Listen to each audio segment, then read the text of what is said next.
Hi, everybody. So last week we talked about spring tonics and the idea of spring tonics as a way of cleansing. And this time I want to talk about some kind of related types of remedies, which are adaptogens and nervines. But before I talk about that, I want to just talk a little bit about what's changed in the natural world since last time we spoke, which is changing really rapidly this time of year. Lots of things are coming on. Lots of things are coming into bloom or coming up out of the ground or coming out on the trees. One thing that you might notice if you live around here is that red buds have started to put out their buds, which are sort of pinkish purple color. And, you can often see them from a long ways off and know that that's a redbud tree. I'll often see them when I'm driving down the interstate and crossing the bridge that goes across the river, where you can see a long ways out into the distance, out through the woods. And all the trees are bare pretty much, but you can see here and there will be a redbud tree with its buds on it. And so this time of year, you can recognize them miles off. And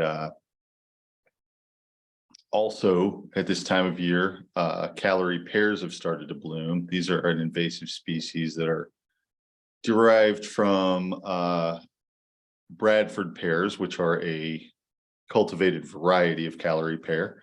The Bradford pears get eaten by birds and distributed and grow up as sort of a weedy species, but those have white flowers on them right now. And they burst into white flowers before just about any other species of tree does. So if you see trees, especially if they're growing in hedgerows or along the borders between fields, someplace like that, that has white flowers on it right now, that's probably a Callery pear. There are also some magnolias that are in bloom that have white flowers, but they have larger white flowers. So if you're close up, you'll definitely notice the difference. Besides those conspicuous species, there are a lot of trees that are coming into bloom right now that have very inconspicuous flowers on them. This would include maple trees, and oak trees are getting started. Lots of other trees that are wind pollinated, where the flowers just look like little tassels of string or little catkins or something like that. They're coming into bloom now and distributing pollen into the wind, which a lot of people notice in the form of spring allergies. So those are kind of coming into full swing right now. So quite a few trees blooming. Trees tend to bloom, not all trees, but a lot of trees bloom before they leaf out, because both the wind and the pollinators can get to their flowers more easily that way. So red buds are pollinated by insects. They have pretty flowers that the insects can see a long ways off, and they'll fly to them to get the nectar. You can get the nectar too. You can just eat these little flowers off of them. They taste slightly sweet and slightly like raw string beans or something like that. But those flowers that are conspicuous, they're mostly insect pollinated. The very inconspicuous flowers that produce tons of pollen are often wind pollinated.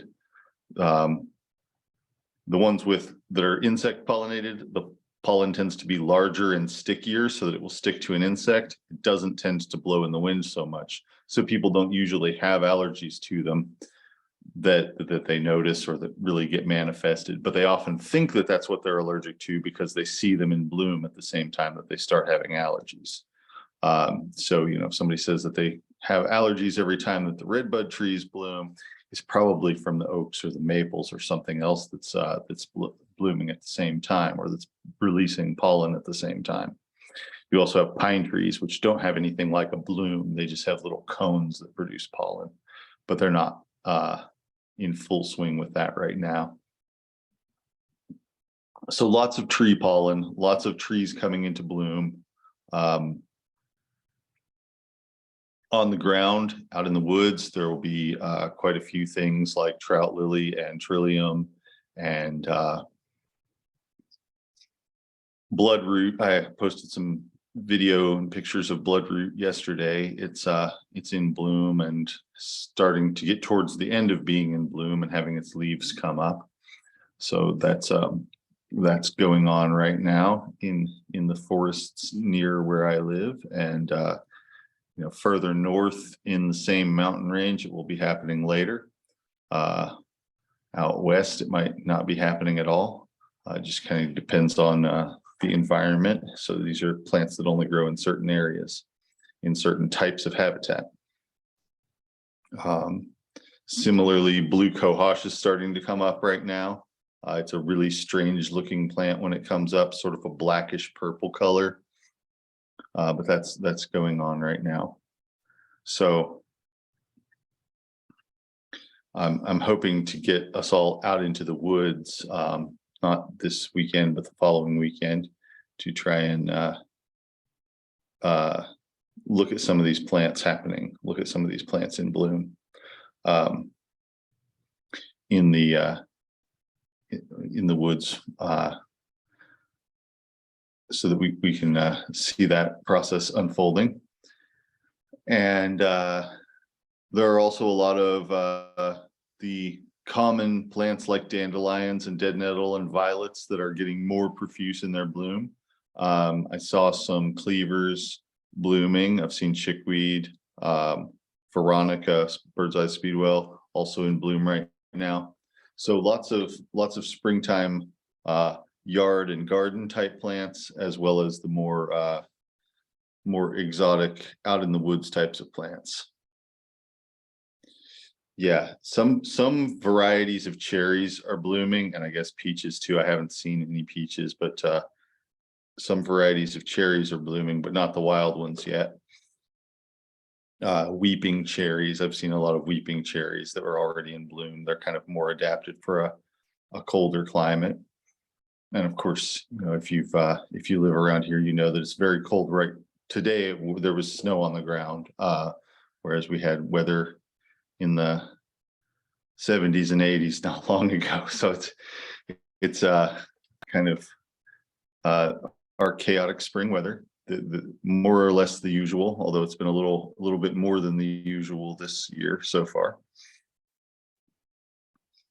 So all of that's going on and more to come. And I would encourage everybody to keep their eyes open and spend as much time outdoors right now as you can, so that you can see what's going on in the plant world. And if you are still gathering plants for your plant collection, and some of you have already shown them to me and looked over them and everything, and that's great, but feel free to keep adding to them. And if you are still adding to them, now is a great time to find new specimens, because you can probably go out to an average backyard over the course of the next couple of weeks and gather dozens of different species in flower. So there's a lot going on right now. It's a very, very exciting, very eventful time to be out in the natural world and learning about plants and increasing your connection to the plant world.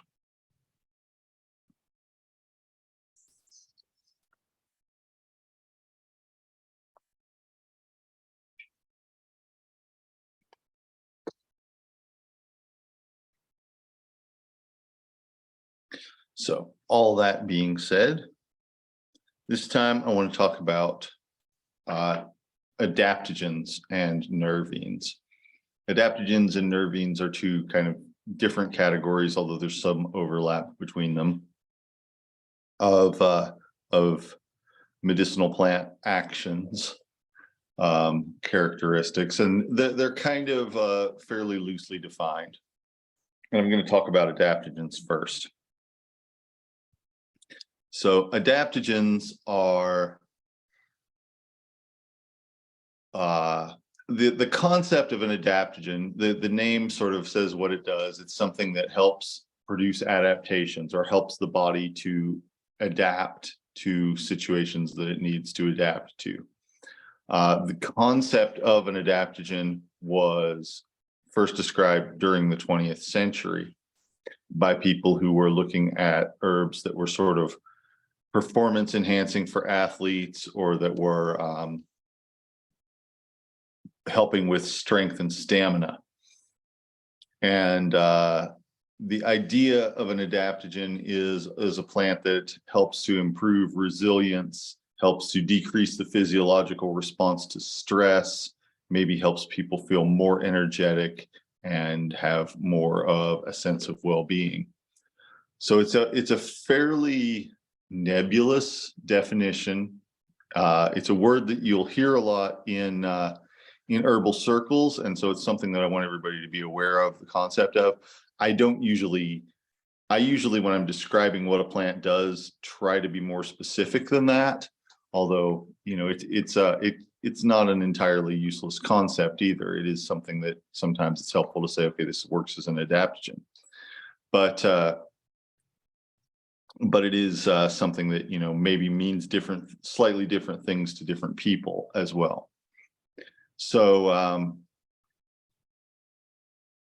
I believe that the first plant that was ever described as an adaptogen was Eleuthero, Eleutherococcus senticosus, which has nowadays it's just called Eleuthero when people are selling it, but for much of its time that it was a commercial herb, people were calling it Siberian ginseng. The idea being that it has some similar properties to ginseng and is distantly related to it. So that's one herb that people looked at it as an adaptogen. Since then, a lot of other herbs have been described as adaptogens, and they don't necessarily have a lot in common besides the features that I just described. Previously, so that term was kind of something that people came up with in the 20th century, really towards the second half of the 20th century. And that it didn't gain popularity much until really the 90s or so, even though it had been around for a while at that point.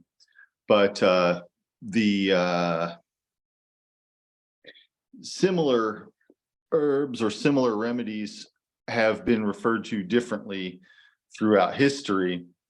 And so a lot of the time you'll just see the term tonic in older writings. And tonic is a very generic term that can mean different things in different situations. Sometimes people just use it to mean a compound remedy, or just a liquid remedy that's to be taken orally or something like that, that doesn't really specifically refer to its properties. But originally the term tonic comes from the word tone, and the idea of a tonic was something that tonifies the body, that increases its strength, and sort of enhances its performance. So the word tonic is something that you will sometimes see used in older texts, especially to mean something similar to what people might be calling an adaptogen. Another word that is sometimes used in an overlapping sort of way is alterative. Now, sometimes alterative just means a mild laxative, but other times the term alterative means something that causes a beneficial change, an alteration. And so that's really something that you would hope that with any medicine that you're giving, any treatment that you're giving, you would hope that it would produce some sort of alteration. But sometimes it was just something that produces a very non-specific or not very well-defined sort of change in how the body is working. And so they use the term alterative to describe those herbs. And sometimes that's more like a spring tonic that's producing some purging or some increased elimination. And sometimes it's more like the regular concept of a tonic, of something that's producing more strength in the body. So it's very sort of nebulous, sort of not real well defined.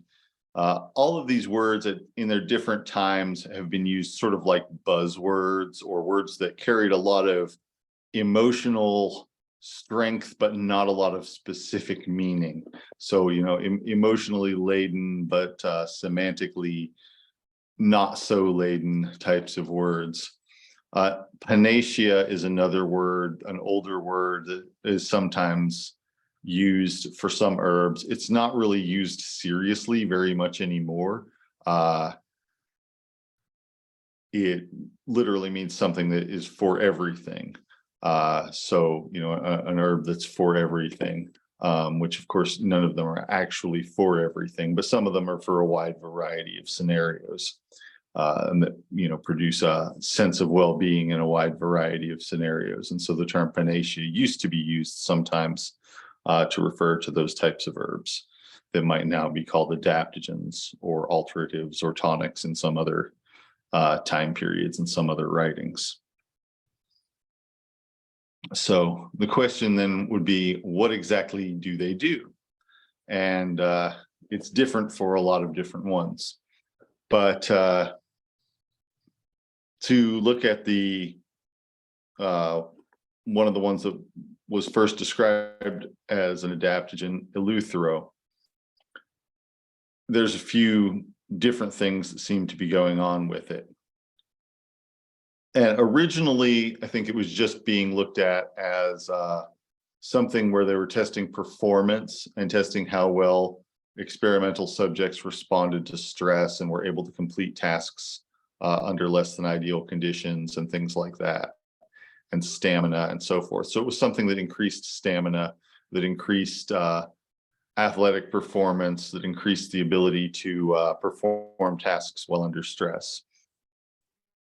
And people were saying that about it without really knowing how it was doing it, and giving it to athletes and things like that, see if they performed better with it. Which some of the numbers, some of the data indicated that they did, and felt less tired, more energetic, stronger, things like that. But without there being much reckoning as to why. It was just based on traditional use. We knew that people had used this plant in this way before, and so they tried giving it to people and giving it to animals and so forth, and seeing what kind of results they got. Later on, people started, or maybe around the same time, actually, other people started looking at what the chemical compositions were. And what they basically found out was that these were substances that were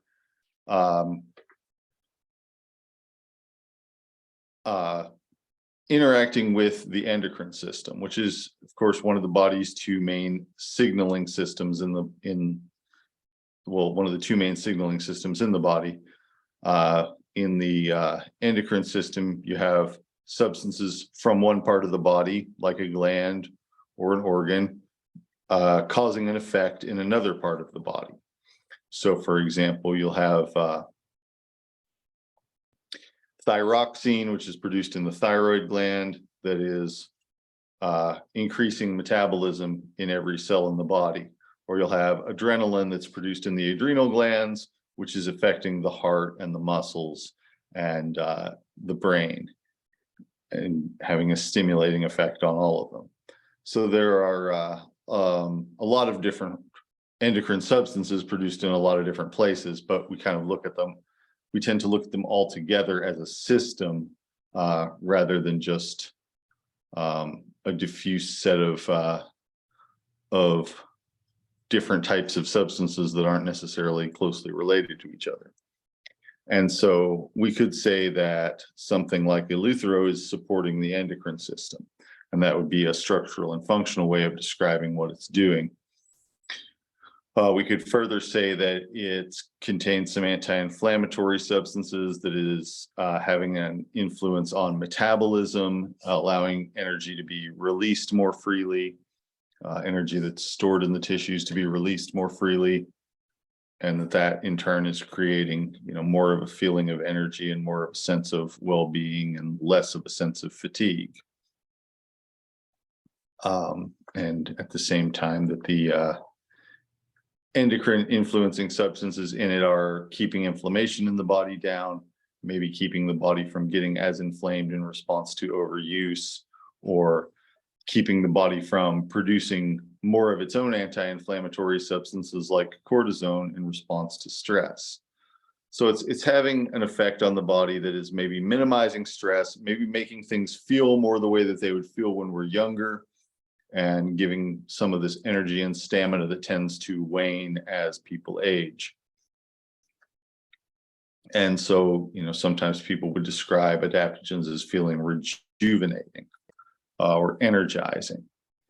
Some people with some adaptogens feel like an increase in libido. Some people don't. It's not necessarily part of what makes them adaptogens, but sometimes it's an effect that goes along with it. Mostly just because it is sort of increasing the overall level of performance and function in the body, and that's something that doesn't necessarily come online unless everything else is going okay.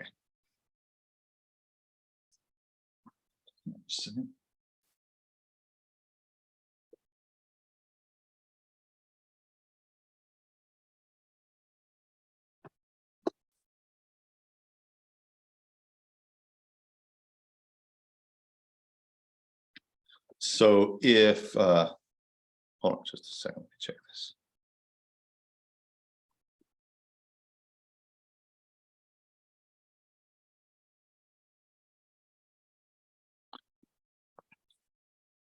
Sorry, just a second.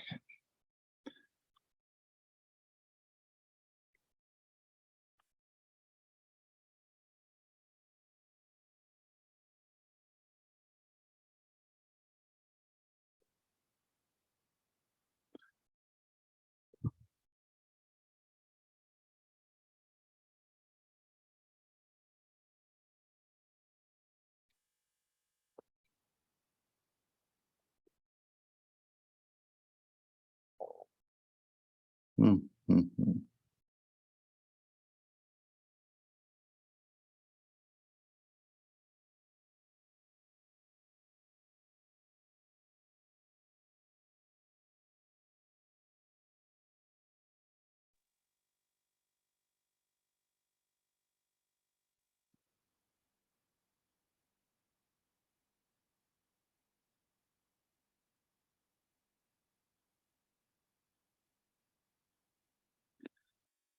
Sorry, I'm trying to figure out how to send a Zoom link to somebody.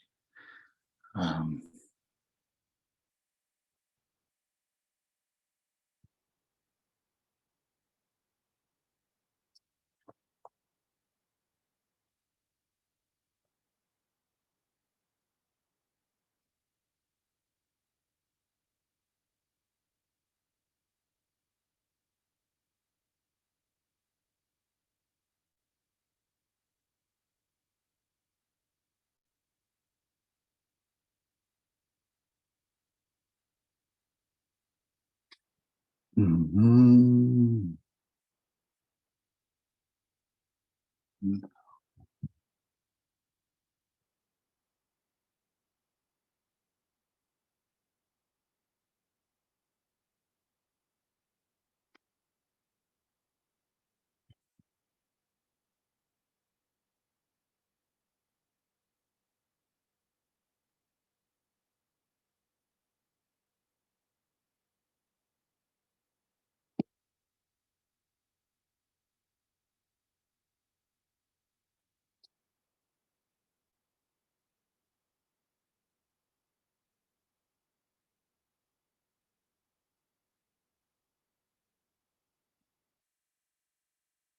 Okay.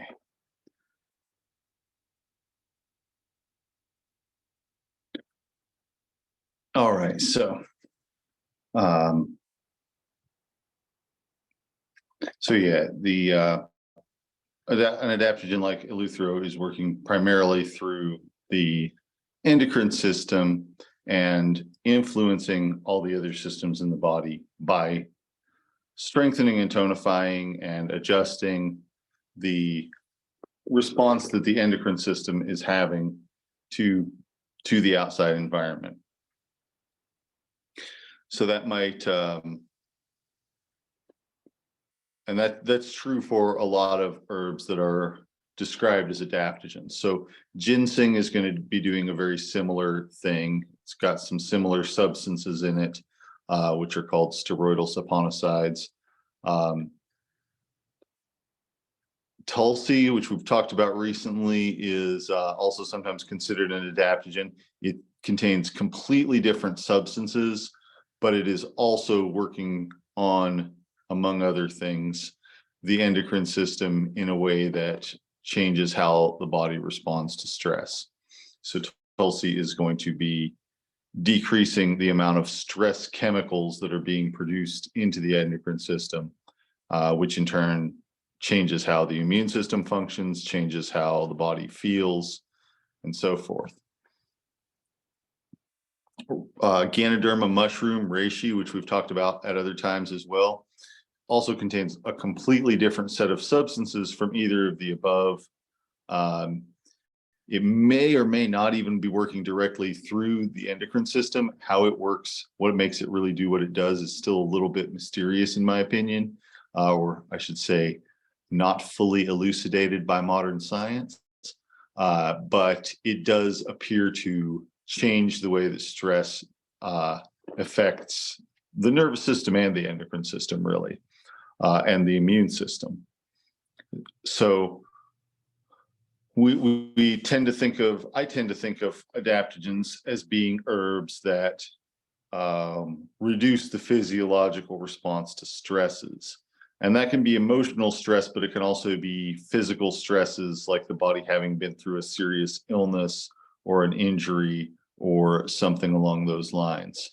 So, increasing the body's ability to return to normal or to operate at a normal type of state, even though it's been through something rough. And that's what I use these types of substances for in clinical practice, for helping people adapt to stress, helping people be resilient in the face of stressors, including emotional stress, but also physiological things like after someone's had an illness. Yeah, Tulsi is great stuff. It's one of the it's one of the really powerful and versatile herbs that I just love. I really love any kind of herb that's that has a strong effect, but is unlikely to cause any problems. And it's a good example of that. So, theoretically, we could call just about anything an adaptogen, and sometimes marketing has people doing exactly that. They're trying to shoehorn any herb that makes people feel better, which is all of them if you take them in the right situation, pretty much, into this category of adaptogen because they feel like it's trendy or like it'll get people to buy it. So in some ways, you could say that adaptogen is more of a marketing term than a mechanism of action. But to some extent, it is a useful concept in terms of being able to give people things that help them recover and help them respond to stress. Because if you're working with people, whether it's, in a professional setting like what I'm doing, or whether it's just, people, things like that, a very frequent thing that comes up is that people are dealing with a lot of stress and need something for stress. And, of course, people often self-medicate for stress with less than healthy things like alcohol. And so that doesn't really, help your body to deal with stress. And in fact, it kind of makes things worse as far as that goes. But it takes away the immediate intensity of it. So people, if you are an herbalist, people are going to come to you asking for things to help with stress. And even when people aren't asking for it, it can be a really good thing to be able to offer someone. If someone is dealing with a serious situation, to be able to say, this is something that can help you sleep, and then this other thing is something that can help your body recover from stress. And a lot of the time, people are very glad and very relieved to have something like that to work with. So in that way, this concept of having remedies that you use and that you like to use and that you're ready to use for people who are dealing with stress is a beneficial thing. So, Tulsi is like a really good entry-level herb, very good for beginners because it's powerful and it's safe. Eleuthero, which I mentioned before, it doesn't grow around here, and it's not always easy to find good quality eleuthero for sale either, at least not the quality that I would like. This is a shrubby type of plant that grows in parts of Siberia and other parts of Central Asia. And I don't know that anybody really cultivates it. They may, but I'm just not familiar with that. I haven't seen that in this country. And so, it's something that you would usually have to purchase if you were going to get it, and not necessarily something that it would be easy to find a source for it where where it's been for the entire chain of custody, which to me is something that would be a reason not to acquire something. But if you do have access to it, it's a good medium strength herb. It's not something that is likely to cause any serious problems, but it's easy to do things like overstimulate somebody with it. Like maybe if they take very much of it, they might have a harder time sleeping, or they might have more appetite than usual, and that sort of thing. So like a lot of other herbs, it contains some natural steroids that to decrease inflammation in the body, increase the liberation of energy from the tissues and into a usable form. And along with that can kind of lead to, decreased tiredness, but that might also in turn lead to restlessness, which is really a very similar thing. Just kind of a matter of whether you wanted it to happen or not. So eleuthero is it's a pretty good herb for that. The Aurelias that I've talked about some in the past, including the ones that I said specifically were the ones I was not talking about last week, like Aurelia nudicalis and Aurelia racemosa, which are wild plants in the same family and of a similar nature to eleuthero that grow in the woods around here. But they are somewhat environmentally sensitive and subject to well, they'll only grow in certain types of areas, and so it's important not to overharvest them or exploit them or destroy their environment either. So those are all adaptogens that work fairly similarly by containing substances that are increasing the energy, increasing the sense of well-being. Some of our adaptogenic mushrooms are pretty different. Reishi I mentioned, and we've talked about it before. There's also cordyceps. Cordyceps is something from traditional Chinese medicine. It's a fungus that infects an insect and then causes the insect to sort of climb up into the rocks and be in a good position when the fungus goes to spore to distribute those spores. So it's a very strange parasitic biological process, but the fruiting body that's produced by that, the Chinese cordyceps, is a traditional remedy for strength and energy, and it's quite powerful. It's pretty strong, but it's really not generally commercially available, or if it is, it's quite expensive because there's not that much of it in the world. So most of it stays in China and gets sold and used there. There is lots of laboratory grown cordyceps, but it doesn't necessarily have anything like the same medicinal properties as the stuff that grows on caterpillars. So, and there are also other species of cordyceps that grow in the woods here. And they also don't necessarily have these like really strong energizing and strength enhancing type of properties that the original one is attributed as having. And they do basically act like tonic type mushrooms, the same as reishi does, and the same as a lot of other medicinal mushrooms do. And what those do is a little bit different than what the eleuthero is doing. They contain some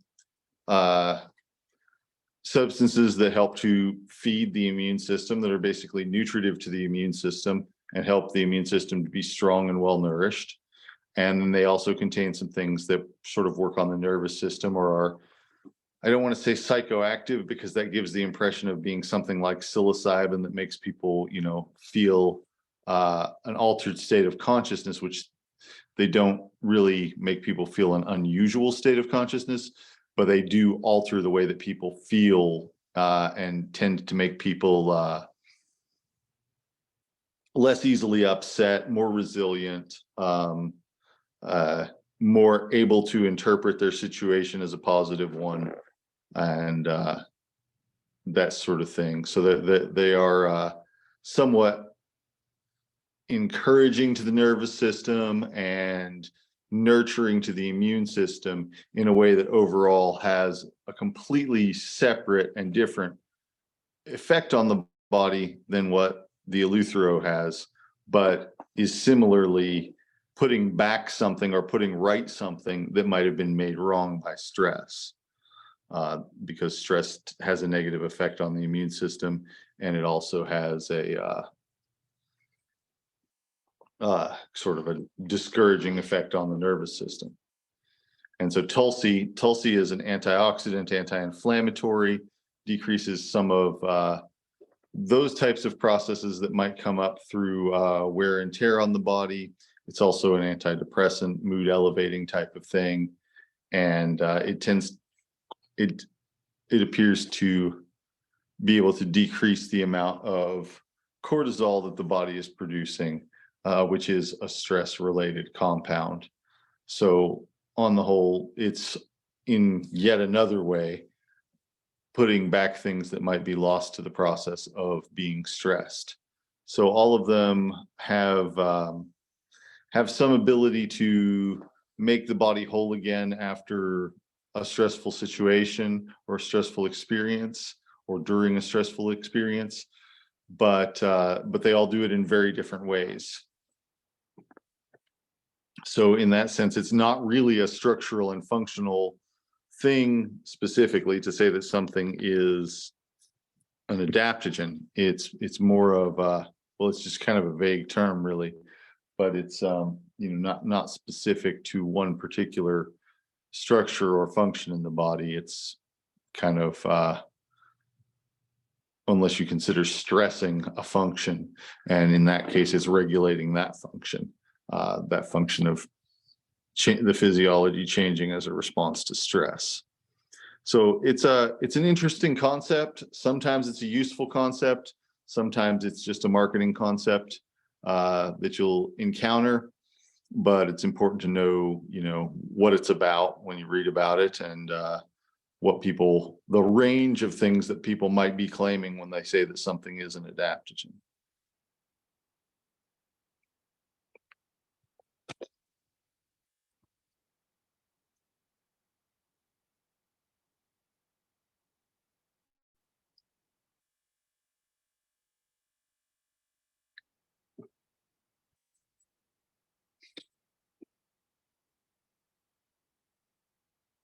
In a sort of similar vein, there's a category of herbs that we call nervines. And nervines basically means herbs that support and nourish the nervous system. When I use the term nervine or nervine sedative, I am referring specifically to something that has the short-term effect of calming the nerves, of being a sedative, helping people sleep, helping people feel less anxiety, and that over the long term has a nurturing and healing effect on the nerves, on the physical tissue of the nerves, and on the function of the nerves in general. So skullcap would be my first kind of go-to example of this. I would say over the course of my career as an herbalist, skullcap is definitely one of the herbs that I've used the most.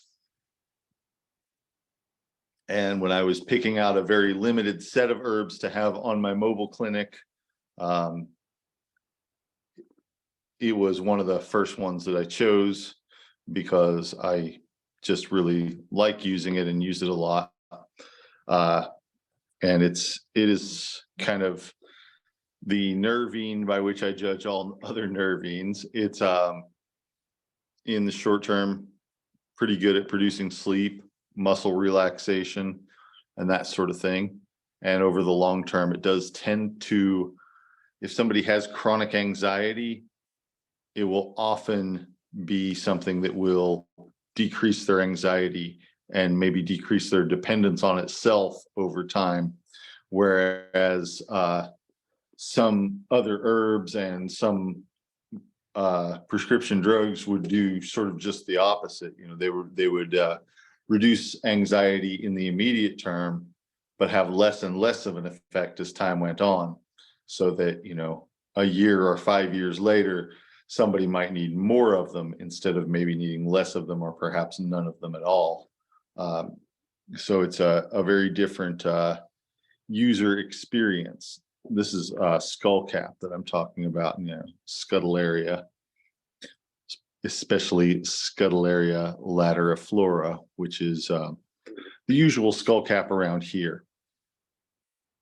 And it's the above ground parts of that plant that are used for these types of purposes.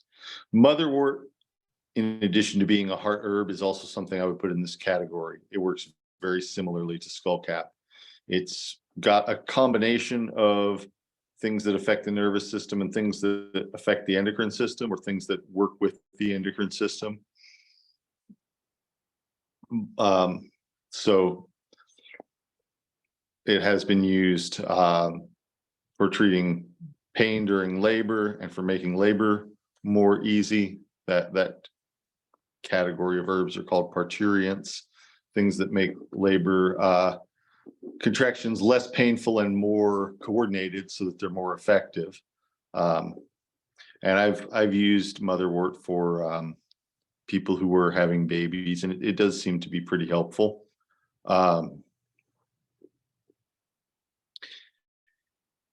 So it's a good example of a nervine as well. If you take it before bed, it will make you sleepy. If you do that for 6 months, it might make it so that you don't need anything anymore, which is really good, because a lot of sleep aids, whether it's melatonin or whatever, will actually be kind of habit forming. And so these types of things tend to be less so, because they're also sort of correcting a structural problem at the same time that they are symptomatically relieving a functional problem. Bacopa and centella are two other herbs that I would call nervines.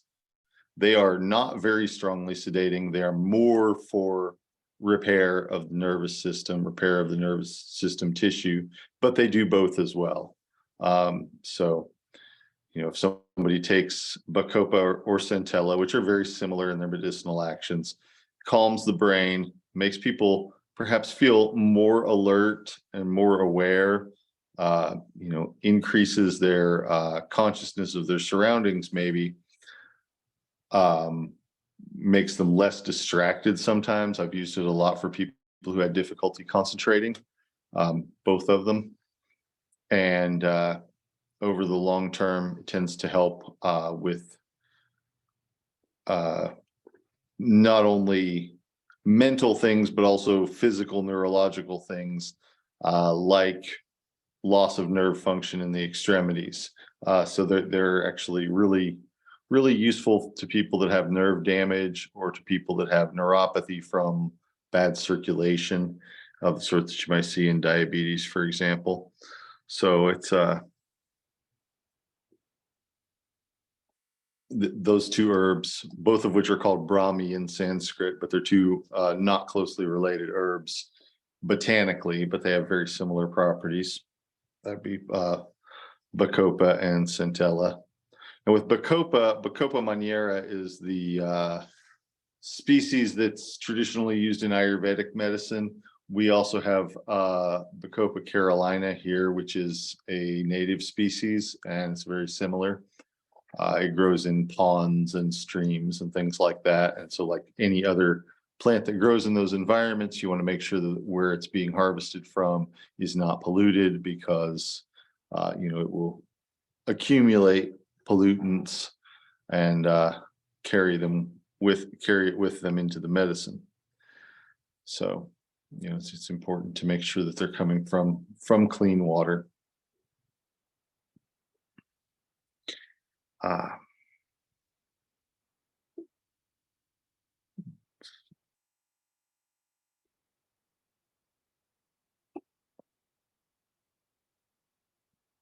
So yeah, nervine again is kind of like maybe a little bit of a nebulous category too, because it's more about it doing something positive for the nerves, or being, people might also say a nerve tonic, which would be kind of similar to what an adaptogen is, but more focused on the nervous system rather than the endocrine system and metabolism. But similar. I would not really call chamomile or valerian nervines, even though they work on the nervous system. Even though they're sedative, they are not something that over the long term tends to have a nourishing and healing effect on the nervous system. They pretty much work in the term that they work in, and then they wear off and then they're done. They don't tend to produce long-term changes in that particular category necessarily. Sometimes they do. Sometimes setting things to right in the first place allows the body to maintain balance once it's gotten there.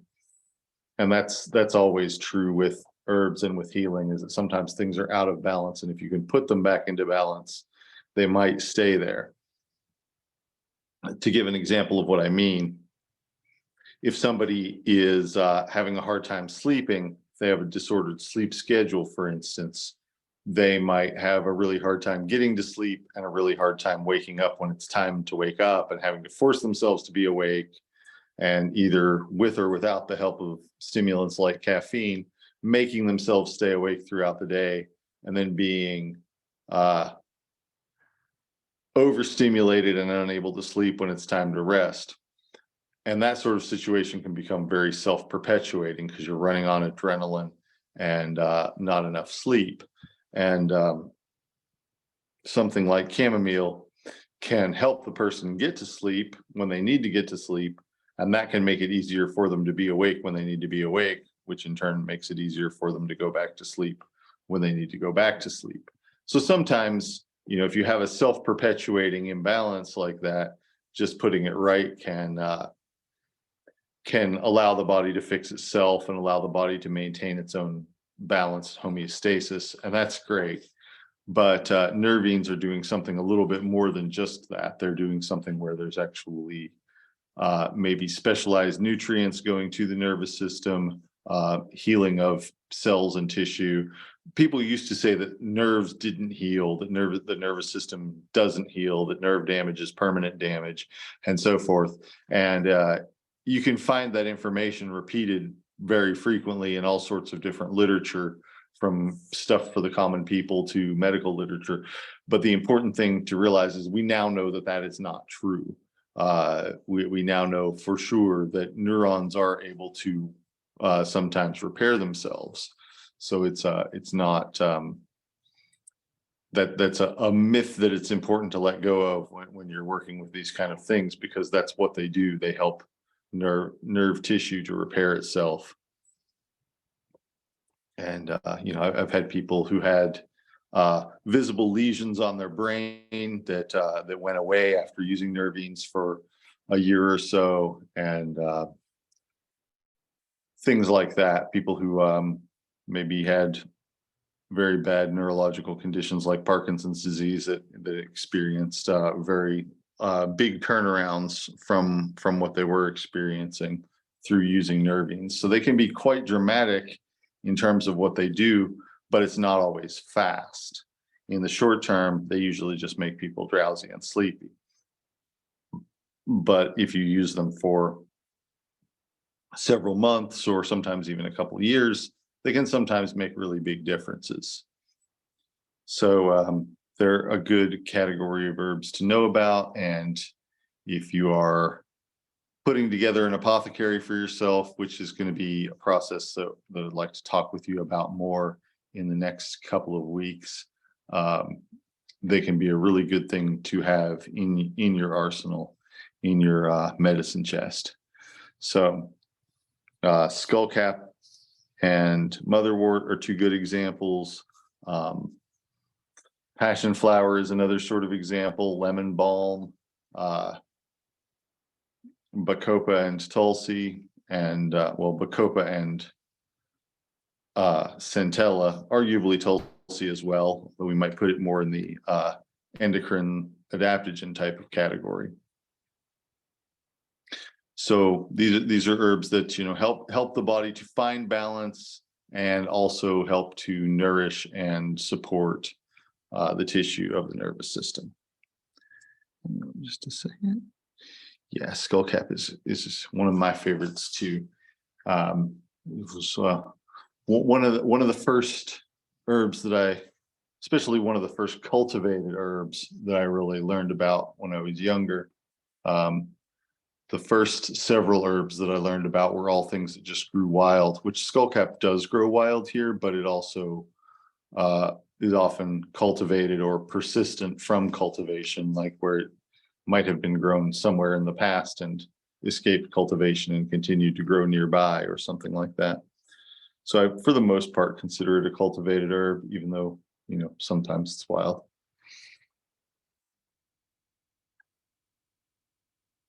So yeah, with both these categories of herbs, with the adaptogens and the nervines, what they have in common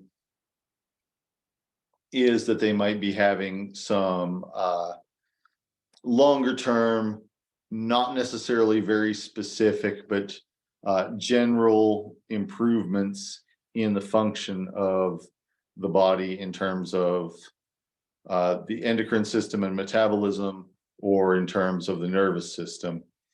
And the short-term effect of adaptogens is more energy. Short-term effect of nervines is more calm, more sleepiness usually.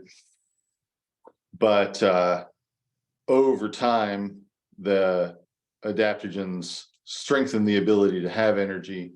The nervines strengthen the ability to have calm and sensitivity and function of the senses. So they're kind of, you could see them as flip sides of the same coin, or you could see them as kind of forces that balance each other out. But the endocrine and the nervous system are the two main regulatory systems in the body, and the nervines and adaptogens are two categories of herbs, two broad categories of herbs that can influence those towards better balance and better health.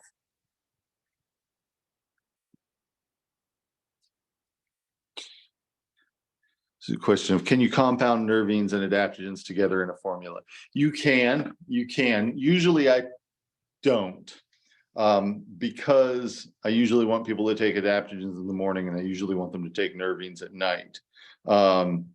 So because, if they're getting too much energy, you want to get that earlier in the day. And if you're getting too much sleepiness, you want to get that later in the night. So a lot of the time I'll give somebody an AM compound and a PM compound, with the AM compound working on the endocrine system and the PM compound working on the nervous system. But it is possible for sure to combine both of them together in the same thing. It's just that if it were to be a little too much in either direction for the person, they might work against each other in terms of the person's sleep and energy cycle and circadian rhythms and so forth. But it's definitely possible, and people have done it forever. For example, ashwagandha and tulsi together are, ashwagandha is an Ayurvedic herb. It's an herb that's used in the traditional medicine of India. It's a member of the nightshade family. The ashva part means horse, and the gandha part means scent, because it smells kind of like the way sweaty horses smell.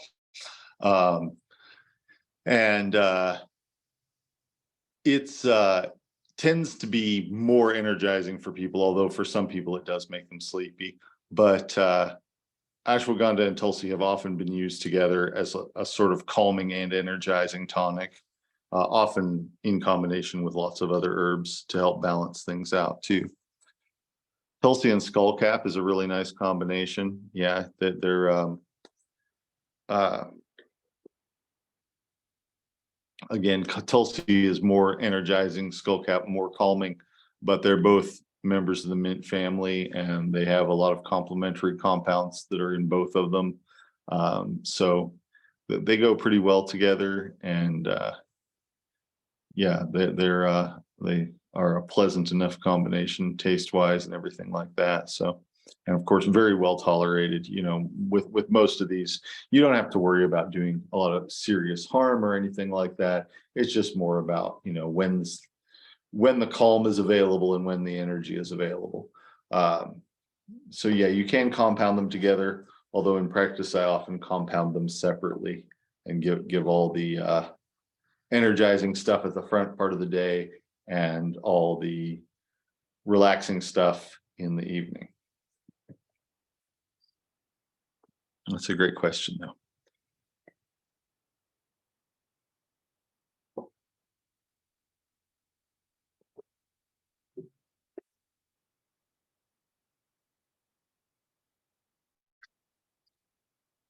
I also think it's important to differentiate, just like the nervines aren't the same thing as simple sedatives or anticonvulsants like chamomile or valerian, although sometimes they could be compounded with them.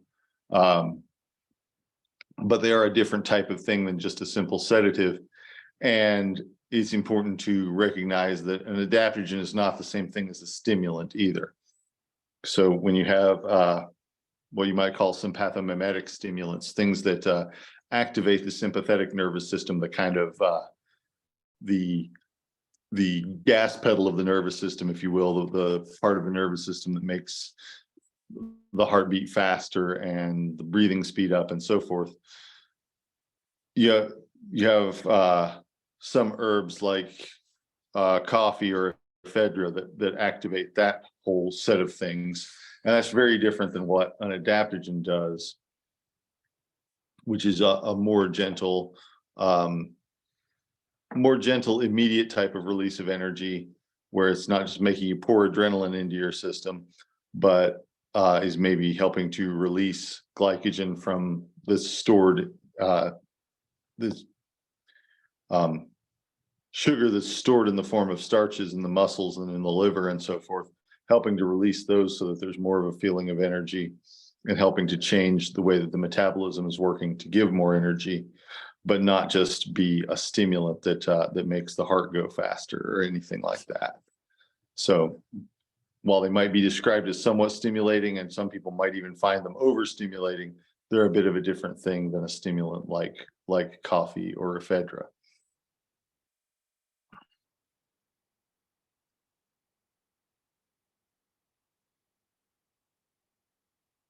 So one of the herbs that I wanted to talk about, any questions about adaptogens and nervines before I go on to talk about specific herbs?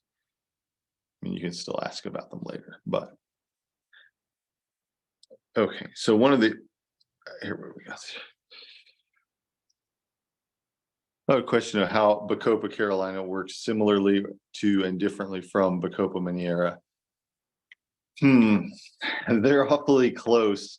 I'm not sure that the differences can't be attributed to the level of freshness that I'm used to, because when I get our local Bacopa, I'm getting it out of my own pond and it's fresh, or I'm getting it, you know, directly from some other body of water, and it's fresh and it's not lost any of its volatile constituents, but it has more aromatic stuff to it, and it has more of an uplifting feeling in the body, which I hear described when I read classical texts about Bacopa monnieri, which is why I say that I'm not sure that it can't just be attributed to a difference in quality of the material.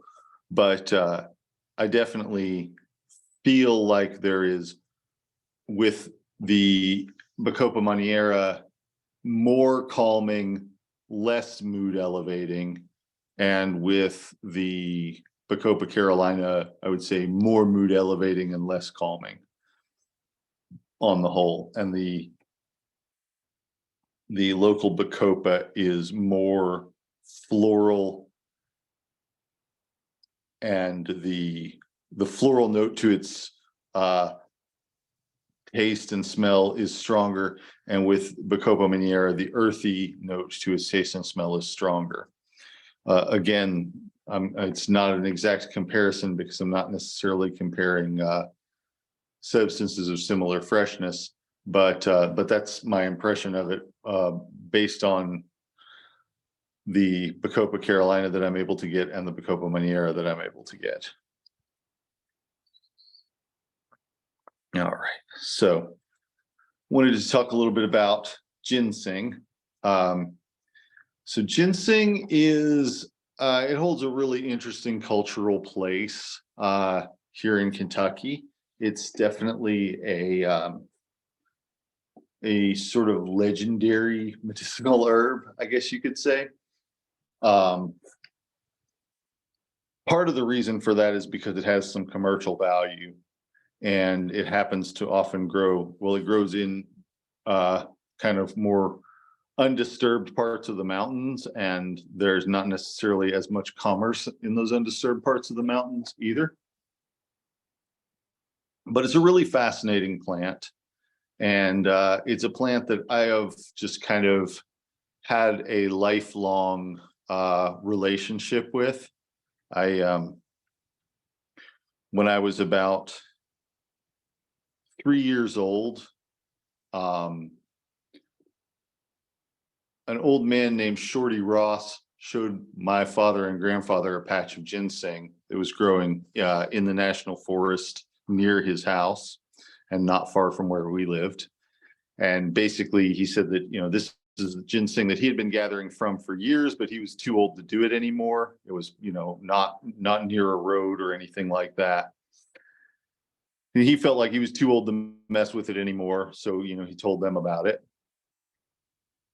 And so I can remember digging it up with a little beach shovel and a sort of plastic spike, and kind of digging a hole around it and then pushing the pointed stick underneath it to pry it up out of the ground so that it didn't break. And that's still the way I do it. At some point, I switched to using a metal spade and a sort of claw-like garden tool, but the steel was too hard and would sometimes break it. So now I use a scapula, a little bone spade, a spade made out of bone, and a sharpened wooden stick to dig around it and then to reach under it and pry it up out of the ground. So, have my own ginseng digging paraphernalia, I guess you could say, which is kind of fun. But I have a picture of myself digging ginseng there when I was about 3 years old, and I have another picture of myself when I'm 19 or 20 at the same place. I haven't gathered from it in a couple of years.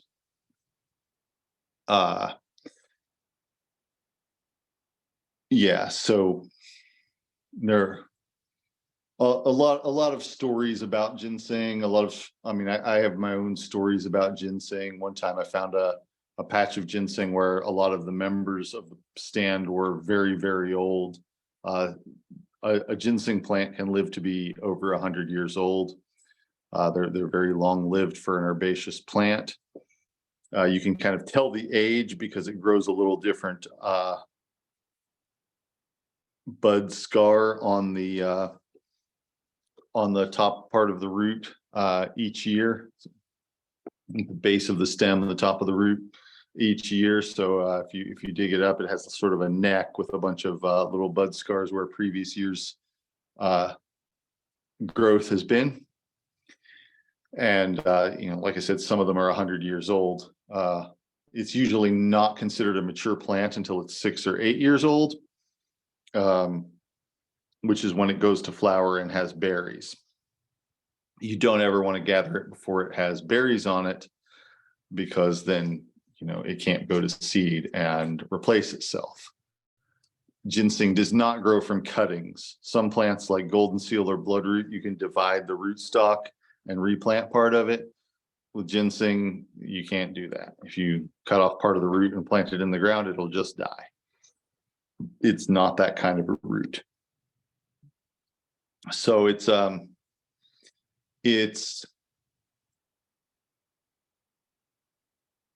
something that if you harvest it correctly, you can have the same stand for generations. Like this one stand that I'm describing is, I've been harvesting from it for over 40 years, and someone else was harvesting from it for years and years before that. I don't know exactly how many. Unfortunately, I never thought to ask him. And of course, now he's long gone. But, many years, perhaps, perhaps this, if he had been harvesting it from the time he was a young man, perhaps 100 years or so from that particular stand. And that's assuming that nobody harvested from it before him. So an individual plant can live for 100 years. A stand can live basically forever. But it needs the right type of environment to grow in. It likes to grow in mixed hardwood forests that are not too dry and not too wet. It tends to grow on shady, especially north facing, but not exclusively, sides of steep hills and in sandy soil that's rich and has a lot of organic material in it.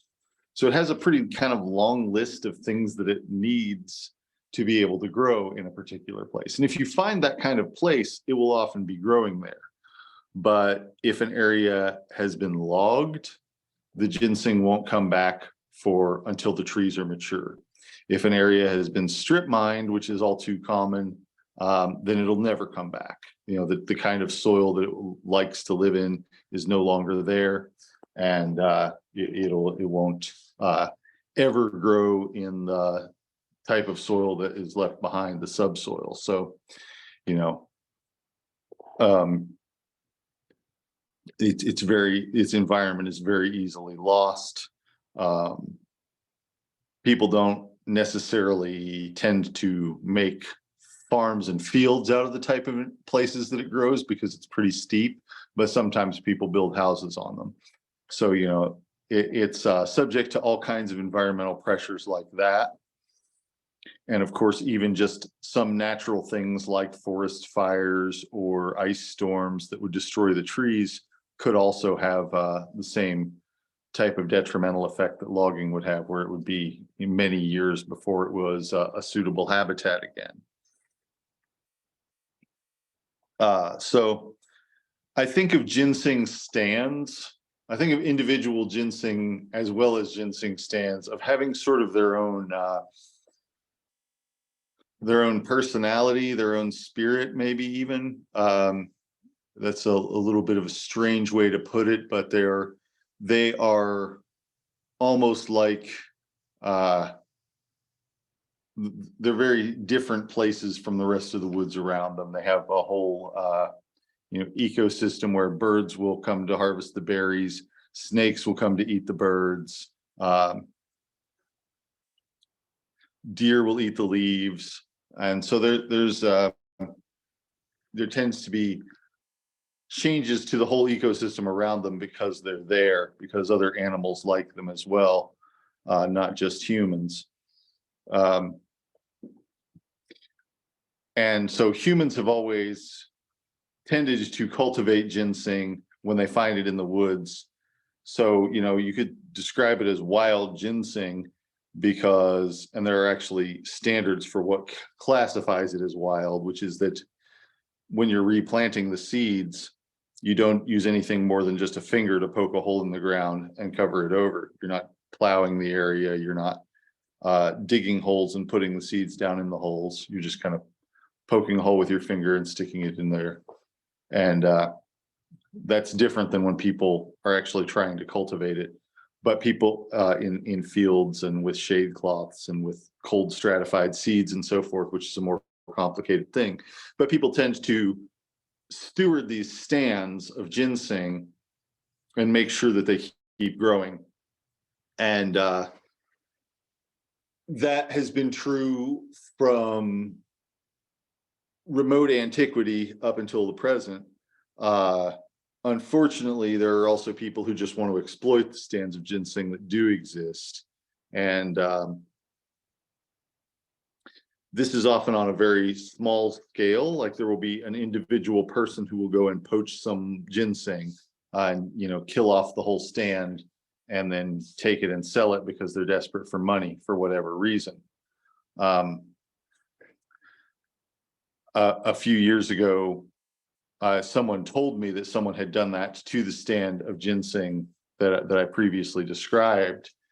And I went and checked and they hadn't actually. Apparently they had sold a bunch of ginseng to someone and that person had been under the impression that that's where they had gotten it.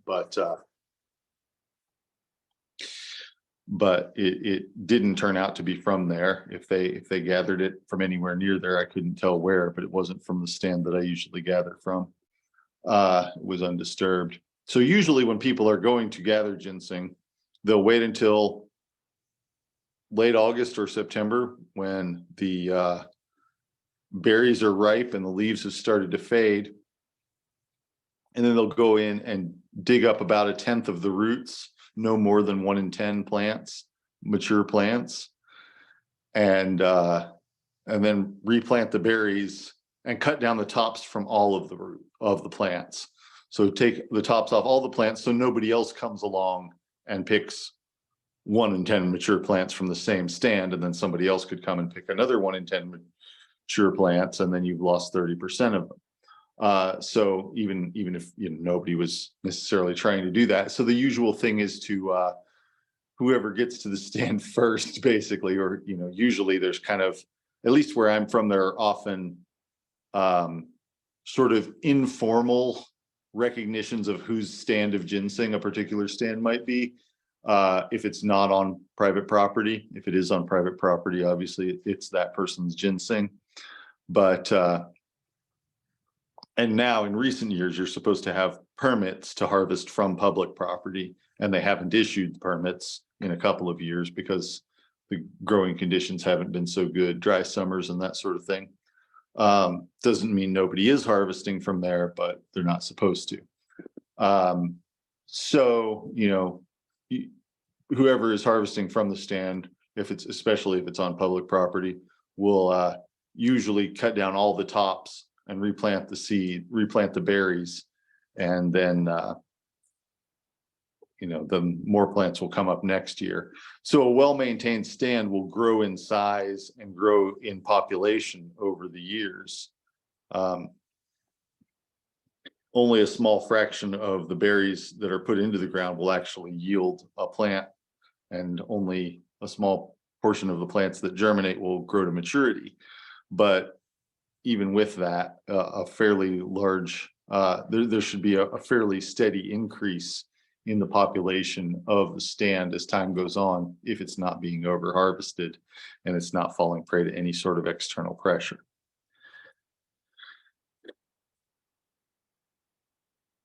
So that's kind of a general overview of the culture around harvesting ginseng. And like I said, there's some people out there who are doing wrong, who would go and gather just as much of it as they can get their hands on. The reason for that is because it's pretty commercially valuable. A pound of ginseng, I've seen them go for $800 before. That's higher than usual, but half that is very usual. So, you know, hundreds of dollars a pound, and it's possible to go out into the woods and gather many pounds of it in a day. So that can be very tempting for people who are desperate financially, and especially if they don't really understand the nuances of gathering it, which is unfortunately more common than it used to be. When I was younger, when I was a kid, gathering ginseng was something like what a paper route might have been to somebody living in the suburbs. It was a pretty common way for young people to make money, and it wasn't really considered something that most adults would really look at as a job. You would just go and gather some ginseng, sell it to the ginseng brokers, which at the time were the Wilcox Drug Company. They're no longer around, but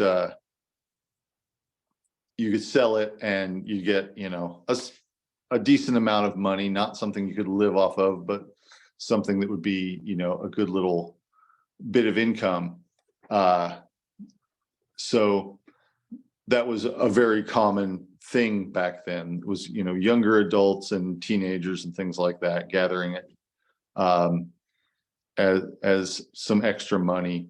Now it's more like there are more professional people who are gathering it, and there are also more scoundrels who are poaching it, partly because it is worth more money than it used to be, and partly because more people are aware of it, and partly because the economy in the area that I'm from, where it grows, has really gone badly over the course of the last generation or so.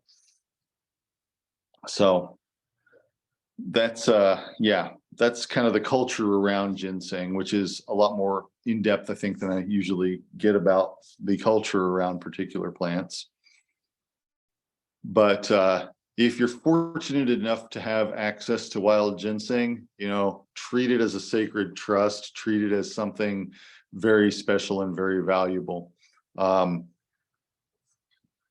It's a good plant to have, and it's a plant that you can use medicinally. It is a very strong adaptogen. It's a very strong thing that helps people to feel more energetic. A lot of people say it makes them feel younger again, and generally healthier. It's not a panacea. It's not a cure for everything, but it definitely does tend to make people feel better and more energetic and less fatigued and so forth. And that can be a really useful thing. It can be a really good quality of life herb for people who are very sick, for people who are older and have lost a lot of their energy. So that's often who I use it for. It's also helpful for people with cancer. It seems to help the body to fight it as well, but it also helps people who are going through treatments for it to feel less drained and more energetic and more uplifted and so forth. So it's a really nice herb to know about. And it does a little bit to relieve pain. It does a little bit to relieve the feeling of sickness.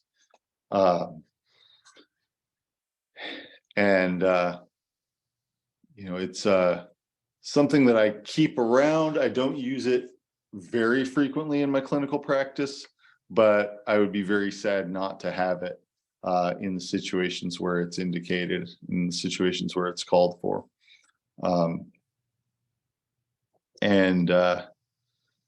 So it contains saponicides, which are basically herbal steroids, and they make people feel stronger. They make people feel more energy and less inflammation, suppress a lot of symptoms of a lot of different things, and have a generally uplifting and energizing feeling for the body. Hang on a second. Question is, for cancer patients, have you ever used ginseng and turkey tail together? Hundreds of times, or at least maybe more than 100 times. I don't know if I've done it 200 times, but a lot of times, yes. Ginseng and turkey tail ginseng and turkey tail are both things that I use very commonly for people who have cancer. And the turkey tail really helps with the immune response, and both of them are kind of strengthening to the body as a whole. And the ginseng helps people with the fatigue and energy and the inflammation and so forth. So yeah, I've often used them together. So when I get ginseng, I have a favorite way of preparing it, and I will tell you about that. You can just chop it up and make a tincture of it in 50% alcohol, and that works fine. But that's not how I make it. The way that I make it is I get the fresh ginseng root, wash it, and chop it up, slice it, and into kind of not real thin slices, but fairly thin slices. And then bring that to a decoction, bring that to a simmer, make a decoction out of it. Then I let it sit for 3 days. Just let it sit and steep for 3 days. And then I remove the roots from it and add honey. However much water I've used, I use half that much honey. And then I cook that down a little bit until it's lost about half of its overall volume. And so that makes a sort of honey and water and ginseng preparation that is sort of my favorite way of preparing ginseng. It's the original way that I learned to prepare ginseng from a mountain woman named Hazel Oliver. I don't know where she learned it, but it's a good way of doing it. Like I said, a tincture works too. If you do make a tincture, you want to use either a lot of heat, or you want to use, in the case of a tincture, you wouldn't use a lot of heat. If you're doing it in water, you want to use a lot of heat. If you're doing it in a tincture, you want to use a lot of alcohol, because ginseng contains lots of resin. If you look at a slice of ginseng under a magnifying glass, you'll see that it has these little veins of resin that run through it, little channels of resin that run through it. And that stuff will melt out into hot water, or it will dissolve in alcohol, but it won't really dissolve in cold water very well. And it also contains a lot of starches, and it contains the saponicides, which I mentioned before, which are like the steroidal components. So if you have a good, strong ginseng-based product in a liquid form, and you give it a little shake, it will make lots and lots of suds, because these saponicides create bubbles, they create foam. And so if it's not making suds, then you don't have the saponicides from it. And that applies to, other people's ginseng preparations as well. If they're not sudsy, there's not very much ginseng in them. And that's true with a lot of products out there.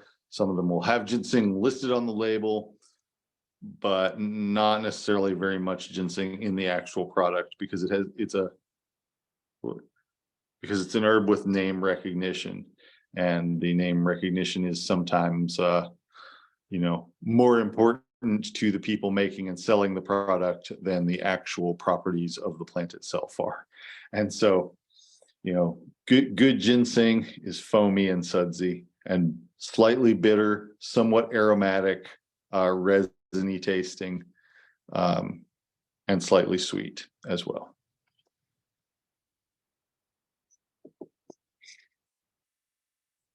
I had someone one time come to visit me, and they brought a friend with them who had some connections to businesses in China, and that person gave me a jar of ginseng roots in tincture that were from China, that were wild Chinese ginseng, and there's not a lot of wild ginseng in China.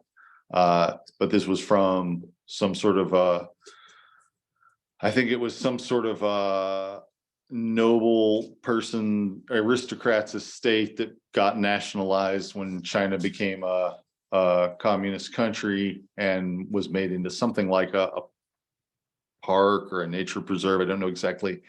And had some very old ginseng growing there. And so one of the roots that was in this jar that they gave me, it was surrounded by regular ginseng sized roots, so you couldn't see it from the outside of the jar. When I opened the jar up, the root that was in the center of it was Well, it weighed about a half a pound. So it was a really large root. I don't know, there probably are not many ginseng roots like it in the world. So I used that batch of ginseng very sparingly, and I mostly used it for people who were having fertility problems, because ginseng works on the endocrine system and the reproductive system, and it does have some effects for along with other herbs for improving fertility. And so that's what I ended up using that batch of ginseng mostly for. And there are at least 3 people in the community whose existence I attribute directly to that batch of ginseng tincture that was given to me.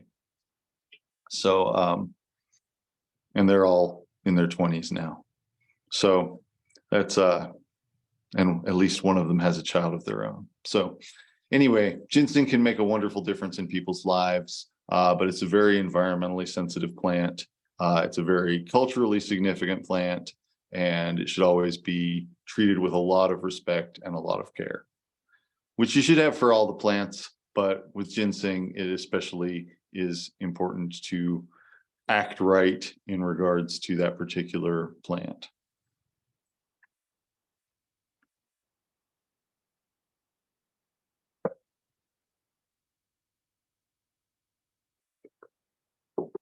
Let's see.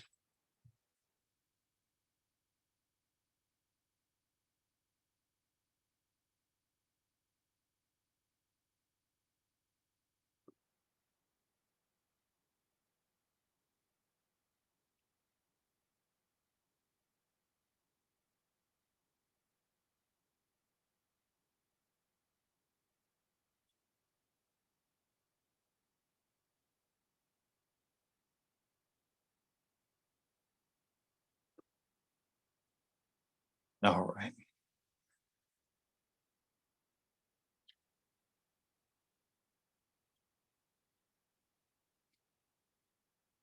So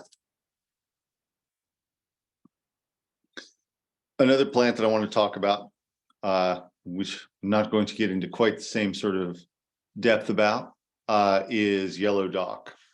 Yellow dock is more along the category of the spring tonic type herbs than it is with the adaptogen and nervine type herbs. It's definitely not a nervine.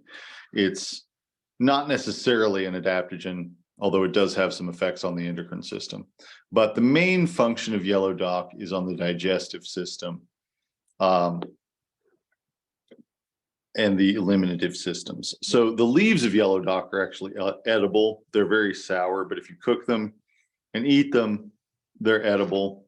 They're slightly diuretic. The crushed up leaf applied externally is good for stings, including the sting of the stinging nettle, but also from small biting flies and insects. Not so much bee stings, but more mosquito bites and gnat bites and things like that. It will take a lot of the sting out of them. When it's used internally, the root is the main part of the plant that is used. And the root is why it's called yellow dock. It has a yellowish color to the root, and makes a nice yellow medicine. One of the great yellow medicines of herbal medicine, along with licorice and golden seal. But if you chop it up, make either a decoction or a tincture of it, and take it internally, it pretty strongly stimulates the flow of bile from the liver, and that has something of a laxative effect. So the leaves are working on the kidneys and the roots working on the liver, which is also the case with dandelion, but yellow dock is stronger than dandelion. It's a more intense remedy than dandelion. And it's easier to get too much of. You can overstimulate the kidneys with it, and you can also overstimulate the liver with it, to where you might get, soreness in the kidneys, or very bad diarrhea if you get too much of it. So usually what I would do with it is make either use a milliliter at a time of the tincture or a tablespoon or so at a time of the tea, and repeat that every 30 minutes or so till you get the desired result if you're trying to use it as a laxative. Because if you take too much at once, it can be really too much. And liquid green stools, which is not something anybody's really hoping for. So, but in smaller doses, it's actually useful for clearing the skin. So a lot of the time, if somebody is having acne, or sometimes oily skin, sometimes other skin issues, including inflammatory issues, but especially acne and things related to that, less so for eczema. Yellow dock will sometimes help clear up the skin, and probably what it's doing there is stimulating the liver in a way where more steroids are getting produced in the body. I'm not exactly sure how that's working, but I think that the liver, being responsible for a lot of the precursors and building blocks of anti-inflammatory substances in the body, might be producing more of them in response to the stimulation caused by yellow dock. But it's a traditional remedy both for its cleansing, laxative and diuretic properties, as well as for its skin clearing properties. And this is the plant that is just starting to grow right now, but is a spring plant, like kind of more of a later in the spring type of plant. And it's a perennial. It'll grow in the same spot year after year unless you dig up the root. Once you dug up the root, that plant's gone.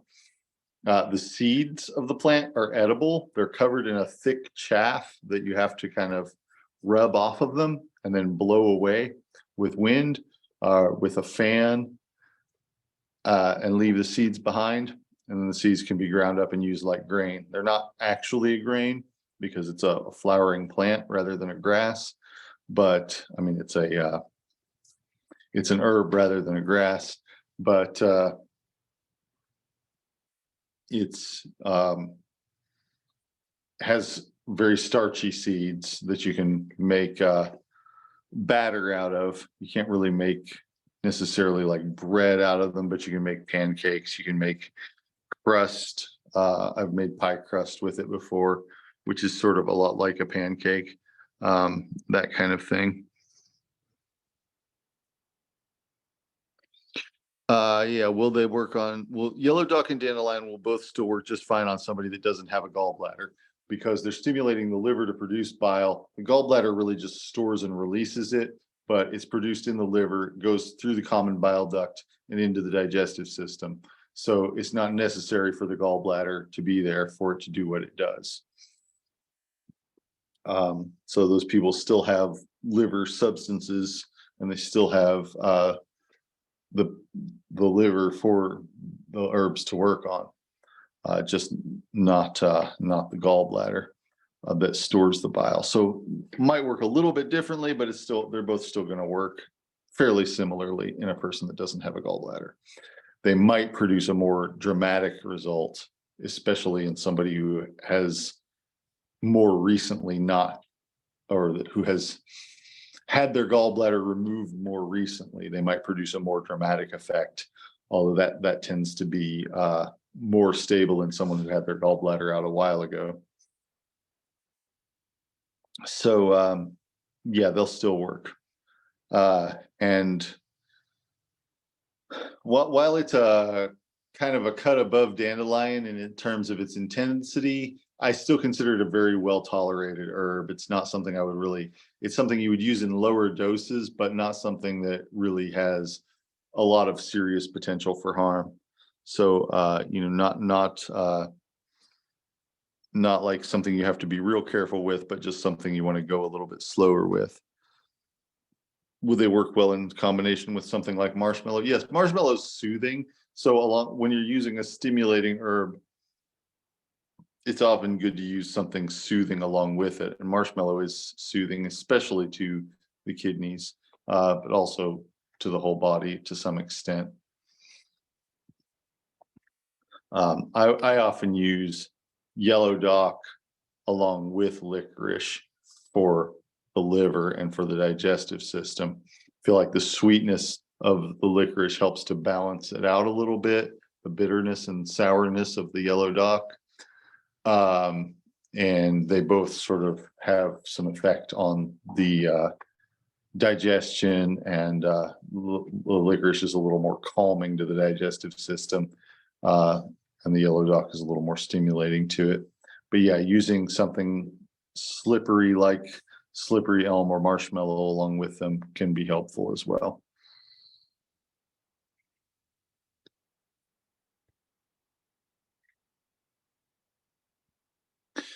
All right, so yeah, yellow dock is sometimes called the tonic, sometimes called an alterative. I've never seen it called an adaptogen, but it is working on the liver, and I do think that it is in some senses affecting the endocrine system and the endocrine functions in the body. So it'd be a bit of a stretch to call it an adaptogen, but it's a pretty nebulous word anyway. So, but ginseng you could definitely call an adaptogen, or a tonic, or its Latin name Panax comes from the word panacea, which means cure for everything. Not really a cure for everything, but an aid in a wide variety of different situations. All right, so any questions about either of those herbs?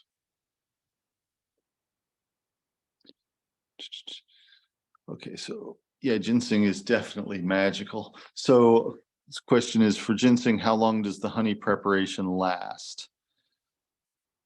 The honey preparation, I've definitely kept it for a couple of months. I'm not sure. I've never really kept it like year round or anything. I usually use it fairly quickly after making it, but I have kept it for months. If you kept it longer than that, it probably would ferment. Because the honey is sweet, it would probably be a Saccharomyces fermentation, which is not necessarily going to ruin the product or anything. It might still be okay, but it would be kind of questionable. I haven't kept it long enough for that to happen though. But it will definitely keep a few weeks, possibly a few months actually. And then how long do you typically give it without a break, and at what dosage? I would usually give ginseng to somebody for about a month without a break, and then take maybe a week or two off. And with the honey preparation, the dosage, I would usually do the dosage as being about 1 or 2 ounces of that, anywhere up to 2 ounces really of it in the course of a day. Often I would do 1 ounce of it in the morning and 1 ounce of it in the afternoon. And then, even though it needs 6 to 8 years to mature, it cannot reproduce until approximately age 12. No, by mature, I mean that it's reproductive age. That's what I would really consider to be mature for a ginseng root.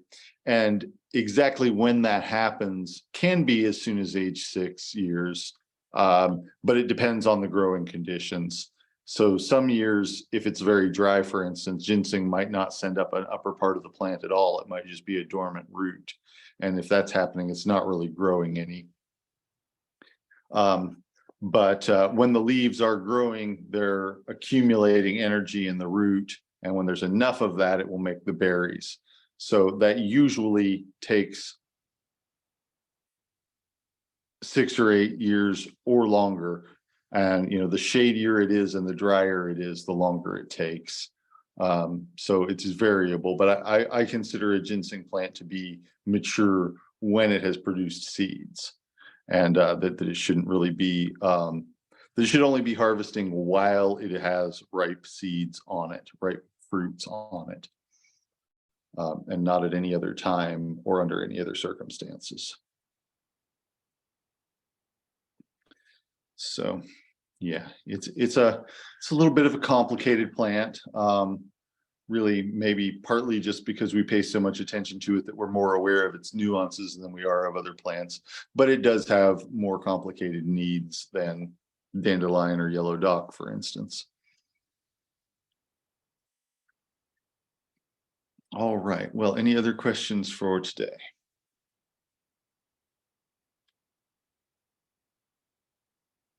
All right. Well, thank you very much for coming, and be thinking about two Saturdays from now as a potential date to go out into the woods and look at some plants. Hoping that we can make that happen, and it'll be a good time to be out there and be seeing what's going on out in the woods.